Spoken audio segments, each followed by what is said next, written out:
Hey guys, today we're going to talk about 3 ways to encourage yourself after a setback. Life is full of ups and downs. We all love celebrating stretches of happiness and success, but no, it's only natural to eventually encounter bumps in the road. It's how we know and how we choose to respond to those lows that determine how they affect our lives. So here are 3 ways to encourage yourself after a setback. Realize you're not alone. One of the biggest consolations in facing a setback is knowing that experiencing things such as stumbling block is universal. There's no reason to be embarrassed or feel isolated. Be encouraged so that you've encountered a human rite of passage. Misfortune, it doesn't feel good and it is often difficult to truly overcome, but it's a necessary evil in growing into a stronger, more mature, necessary individual. Ask people around you to share their stories of setbacks and subsequent triumphs and let their tales inspire you to encourage and hang in there. Use it as a lesson. Use your setback as fuel.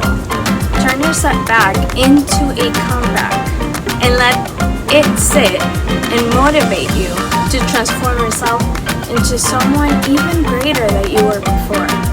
In every single struggle, there's a lesson. Find it. Be introspective and discover the growth point that can take you with you and learn from that. Create a game plan that you'll use going forward and put everything else in your rearview mirror. We began this endeavor. We had the opportunity of traveling to Europe for an entire month. It was all paid for and it was a wonderful experience. My mom did not understand at the time that I had some commitments to do with my industry. And she didn't understand. And one day we were looking at a beautiful vineyard, eating amazing grapes, and she said something that really hurt. And she wasn't trying to be mean, she was just worried about me. So she said, after everything that we've spent in your degrees, because they helped obviously outside of the debt that I got, she said she didn't understand it, and it really broke my heart because of the emotion that we were carrying after the loss of our daughter. And so at the time, she did not get it, but today she thanks me every single day for putting my foot down and continuing. Sometimes encouragement can come in the form of redirection. Instead of spending extended hours, days, and weeks mulling over what went wrong, you may benefit more from turning your focus towards more positive sources. Simply giving yourself permission and space to think of something new that can be the motivation that you may need to get back on your feet. Redirecting attention may present itself in the form of meditation, in investing your time in a hobby, or distressing with friends and family. No matter what you choose to focus on, make sure it brings you joy instead of further despair.